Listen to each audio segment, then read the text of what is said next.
I really like this video. It really puts a great spin on, or not a great spin, but a great outlook on the book of Proverbs, because I'm willing to bet that most of us are familiar with that large two-thirds chunk of Proverbs that has all the pithy sayings, all of the Proverbs. It's a great place to turn to find something that you can reflect on, something you can chew on, contemplate throughout your day, whether it's how to deal with a frustrating person, or how to appreciate a friend, or how to build up strength and perseverance in your own life. There are proverbs for pretty much every situation, or at least something that can inspire you or challenge you to live a better, more examined life. I mean, and that's great. But as the authors of that video, as the creators of that video mention, that first chunk of Proverbs is this excellent description of Lady Wisdom walking the world and being a part of kind of the workings of the cosmos, and how we as humans play into God's design and how we can get the most out of our own life and time here. But it's interesting, as much as I'm going on and on about how much I gush over Proverbs, probably my favorite line is Proverbs 9:10.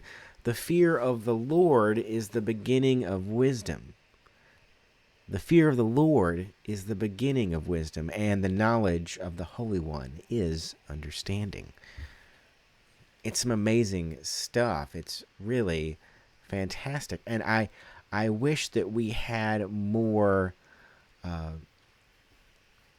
of that understanding about God, that to know our place in God's order is really at the heart of so much of Western Christianity. If you think about Milton and Paradise Lost, and the construction of the seven deadly sins, and how pride is the greatest of the sins, because because of pride became the fall of man with Adam and Eve in the garden. That was pride that started that. And also from pride really comes the ability to do all the other sins.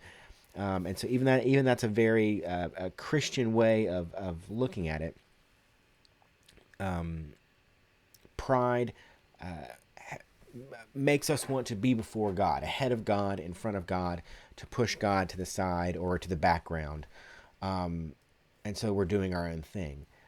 But fear of God is wisdom, to where we step back in meekness to be a part of God's creation, because we are just one of many moving parts. And when I say meekness, I'm not talking about the popular idea of what that word is, what people think that word means, which would be like a doormat, someone who's weak, or a pushover, or scrawny and puny, and not worth any good in a fight, or any of that kind of stuff.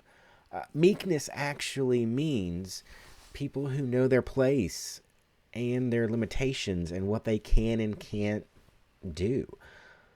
Meekness means knowing that you are strong and mighty, yet when to use that strength and might, and when to either say pull your punches, to borrow that analogy, or to not even throw a punch, but to use other skills to resolve a situation.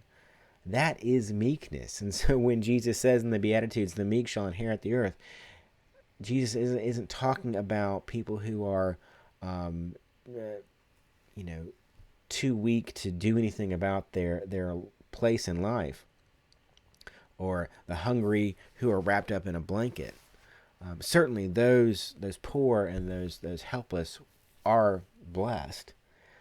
But when we're talking about meekness, we're talking about people who have ability, but also know when to exercise that ability and when not to.